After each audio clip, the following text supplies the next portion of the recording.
작년인 2020년 12월 12일에 XRP 스냅샷을 찍은 리플 홀더들에게 송보드 토큰을 전세계 거래소 중 비트루 거래소에서 가장 먼저 지급을 했습니다. 그리고 다음 달인 11월 5일 송보드 홀더들에게는 엑스파이 토큰을 에어드랍을 한다고 합니다. 그렇게 해서 송보드 네트워크가 안정성을 보여준다면 곧 스파크 토큰도 배포될 예정이죠. 작년 12월 12일에 XRP를 보유했다는 이유 하나만으로 여러 개의 코인을 공짜로 받게 되는 것인데요. 작년 12월 12일에 XRP를 보유했던 사람들은 정말 엄청난 행운아인 것입니다.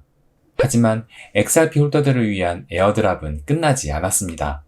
이번 달 21일까지 신청 가능한 에어드랍 토큰과 함께 XRP 홀더들을 위한 추가적인 에어드랍에 대해서 말씀드리겠습니다. 안녕하세요. 마이웨이입니다. 오늘은 XRP 홀더 에어드랍에 대해 말씀드리겠습니다. 우선 송보드 토큰이 지난달 9월 27일 비트루 거래소에서 처음 에어드랍 되면서 30일에는 업비트와 빗썸도 배포 예정이라는 발표를 했습니다. 저는 작년 스냅샷 당시 바이낸스의 XRP를 예치 중이었는데요. 바이낸스도 이번 달 안에는 송보드 에어드랍을 발표하면서 송보드 토큰을 상장시키지 않을까 예상합니다. 송보드 토큰은 플레어 네트워크 메인넷을 출시하기 전에 카나리 네트워크 테스트넷에 사용될 기본 자산입니다. 플레어 네트워크 메인넷이 원래는 올해 2분기에 출시되기로 했었는데 계속 미루어져 왔고 그마저도 불안한지 송보드 네트워크를 먼저 선보이고 그것을 통해 여러가지 테스트를 한 후 플레어 네트워크 메인넷을 정식적으로 출시를 하겠다는 것입니다. 스파크 토큰의 에어드랍이 늦어지기는 했지만 예상치 못한 송보드 토큰을 에어드랍 받게 돼서 XRP 홀더들에게는 위로가 될 수 있는 결정이었다고 생각합니다. 송보드 토큰의 초기 발행량은 150억 개이고 에어드랍 지급 비율은 XRP 한 개당 0.1511개입니다.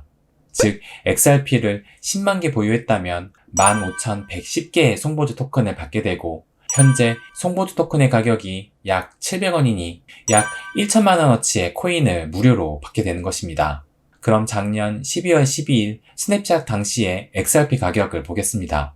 12월 12일 XRP의 최고가는 593원, 저가는 530원, 종가는 555원이었습니다. 그때 당시 XRP 가격은 지금 송보드 토큰의 가격보다도 더 낮았습니다. 또한 송보드는 1XRP당 0.15개로 배포를 했지만 스파크 토큰은 거의 1대1의 비율로 배포할 예정입니다. 스냅샷 당시 10만 개의 XRP를 홀딩하고 있었다면 스파크 토큰도 10만 개 조금 넘게 받게 되는 것이죠. 지금 비트루 거래소에 스파크 토큰이 IOU 형식으로 거래되고 있는데 현재 가격이 약 0.9달러 선입니다. IOU란 간단하게 정식 상장 전에 사전거래라고 생각하시면 됩니다. 비트루 거래소에 있는 IOU 형식의 스파크 토큰 보유자는 메인넷 출시 후 정식 상장이 되면 홀딩 수량만큼 정식 출시된 스파크 토큰을 받게 됩니다. 아무튼 12월 12일 당시 1000만 원을 투자해 XRP를 평단 550원에 구입했다면 18,181개의 XRP를 보유하게 되고 그럼 지급 비율에 따라 송보드 토큰은 2,747개를 받게 되고 스파크 토큰은 18,313개를 받게 됩니다. 그때 XRP에 1000만 원 투자한 것으로 XRP 가격 상승의 수익을 제외하고도 2천만 원이 넘는 수익을 얻게 되는 것입니다. 물론 스파크 토큰은 15%만 선 지급되고 나머지 85%는 3년에 걸쳐 매월 분배된다고는 합니다. 그래도 스파크 토큰 가격이 조금씩이라도 지속적으로 상승한다면 얻게 되는 수익 또한 더 커질 것입니다. 그래서 작년에 스냅샷을 찍은 XRP 홀더는 행운아라는 소리가 나오는 것입니다. 그런데 여기서 끝이 아닙니다. 송보드 토큰을 보유한 사람에게는 다음 달 11월 5일에 엑스파이 토큰을 에어드랍합니다. 엑스파이 토큰은 송보드 네트워크의 거버넌스 토큰으로 쓰이게 된다는데요. 이해하기 쉽게 송보드가 클레이라면 엑스파이 토큰은 KSP라고 생각하시면 됩니다. 지급 비율은 송보드 235개를 보유하면 1개의 엑스파이 토큰을 에어드랍 받을 수 있습니다. 엑스파이 토큰의 발행량은 1억 1000개로 발행량이 적은 편에 속합니다. 그래서 엑스파이 토큰은 발행량도 적고 거버넌스 토큰인 만큼 송보드 토큰의 가격보다는 높지 않을까 예상합니다.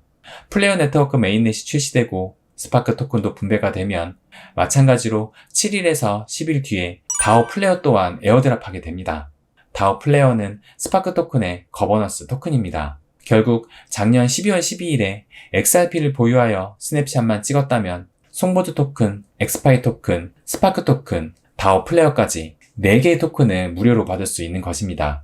작년 12월에 XRP를 보유해서 지금까지 홀딩하고 있었다면 XRP의 가격 상승으로 인한 수익은 물론이거니와 에어드랍을 통한 추가적인 몇 배의 수익을 올릴 수 있는 것입니다. 그러니 행운아라는 소리가 나오는 것 같습니다. 그러나 XRP 홀더들을 위한 에어드랍은 끝나지 않았습니다. 사진 한 장을 보여드리겠습니다. XRP 에어드랍 트리라는 사진인데요. 왼쪽을 보시면 플레어 네트워크 에어드랍을 통해 스파크 토큰과 송보드 토큰을 받고 또 거기서 가지치기 되어 에어드랍으로 다오 플레어와 엑스파이 토큰을 받게 되는 구조를 보여줍니다. 여기까지는 대부분 많은 사람들이 아시는 에어드랍입니다. 그런데 여기 오른쪽을 보시면 추가적인 에어드랍의 가지들이 보입니다. 엘리시앙 토큰과 에버스 토큰입니다. 또 다른 사진에도 그 밖에 에어드랍이라고 하여 엘리시안 토큰과 에버스 토큰이 제일 위에 써 있습니다. 엘리시안 토큰은 예술 관련 NFT 코인으로 XRP 레저 기반으로 만들어졌습니다. 에어드랍 신청 방법은 10월 21일까지 줌이나 디센트, 나노 레저 등의 개인 지갑에 트러스트 라인을 추가해야 받을 수 있는데 이번에 신청하면 내년도 3분기에서 2023년도 1분기에 받을 수 있다고 합니다. 총 10억 개의 발행량 중에 51%나 에어드랍을 한다고 하니 꽤 많은 양을 에어드랍 하는 것인데요. 얼마나 가치가 있을지는 아직 미지수이지만 일단 XRP 보유와 상관없이 줌 같은 개인 지갑에 트러스트 라인을 추가로 신청만 한다면 받을 수 있다고 하니 관심 있는 분들은 신청해 보시는 것도 좋을 것 같습니다. 일단 공짜로 받을 수 있으니까요. 그리고 에버노드 프로젝트에 에버스라는 코인이 에어드랍 예정 중에 있습니다. 개인적으로는 이 코인에 관심이 가는데요. 에버노드 프로젝트는 XRP 레저 기반의 레이어 2 스마트 컨트랙트 네트워크입니다. 에버스 토큰은 노드 운영자에게 보상으로 제공하며 에버노드 네트워크의 기본 통화라고 합니다. 아직 많은 자료가 없어 정보가 부족하긴 합니다.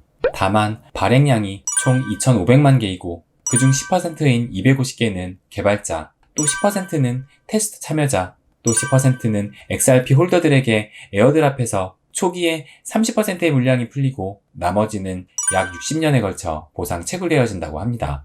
일단 비트코인의 총 발행량인 2,100만 개와 비슷한 2,500만 개의 발행량을 가지고 장기간에 걸쳐 보상 채굴되어진다는 점에서 희소성은 있을 것이라 생각되어집니다. 물론 아직 자료가 부족해서 어떤 사업성을 띠고 어떻게 개발되어질지는 지켜봐야 할 문제이지만 일단 XRP 홀더들에게 무료로 에어드랍 된다고 하니 기대가 됩니다.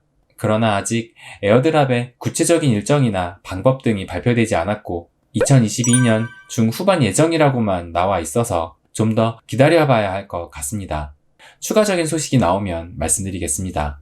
이외에도 여러 코인들이 XRP 레저를 기반으로 에어드랍을 계획하고 있음을 알 수 있습니다. XRP 레저를 통한 XRP 생태계가 활성화될수록 XRP 홀더들을 위한 에어드랍도 점점 많아지지 않을까 예상됩니다. 다시 말해 XRP 보유만으로도 여러가지 추가 수익이 발생될 수 있어서 XRP를 모아갈 만한 장점이 또 하나 있다는 것입니다.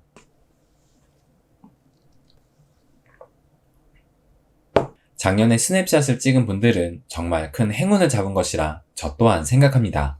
송보드 네트워크가 성공적으로 안착한다면 플레어 네트워크 메인넷도 곧 출시되면서 기존의 디파이 시장을 뒤흔들 만한 파급력을 지닌 시장이 또 하나 생길 것이라 생각합니다. 그것은 플레어 네트워크 내에서 에어드랍 받았던 송보드 토큰이나 스파크 토큰 등의 코인들의 가치 상승으로 이어질 것이고 어쩌면 단기간 내에는 XRP 이상의 가치를 가질 수도 있다고 봅니다. 그렇다고 작년에 스냅샷을 찍지 못한 분들이 실망할 필요는 없습니다. XRP 홀더들에게 앞으로 기회는 계속 생길 것입니다. 최근 리플의 CTO인 데이비드 슈와츠는 에이펙스라는 XRP 레저 개발자 컨퍼런스에서 이더리움과 호환되는 사이드 체인을 개발하고 있다고 발표했어요. 이 이야기는 이더리움의 스마트 컨트랙트를 XRP 레저를 통해서도 이용할 수 있어서 개발자들의 XRP 레저의 진입 장벽도 낮추고 저렴한 수수료로 이용 가능하게 만들 것입니다. 결국에 XRP 레저 상에 많은 개발이 이루어지면 자연스럽게 XRP 홀더들에게 에어드랍되는 코인도 증가되지 않을까 생각됩니다. 정말 XRP는 사업성으로 보나 확장성으로 보나 가치 투자의 끝판왕이라는 생각이 듭니다. 오늘은 여기까지입니다. 이제 2021년 4분기가 시작되었습니다. 올해 4분기는 불장이 될 것이라는 예상이 많은데요. 저도 부디 그렇게 되길 누구보다 바라고 있습니다. 그러나 만약 예상대로 가지 않고 시즌 종료가 된다 하더라도 XRP와 갈라코인을 선택한 제 가치 투자 방식은 변함없이 계속될 것입니다. 앞으로도 부자에 관한, 암호화폐에 관한 저의 생각과 이야기 들려드리겠습니다. 저의 이야기에 공감하셨다면 구독과 좋아요 부탁드립니다. 구독과 좋아요는 저에게 정말 큰 힘이 됩니다.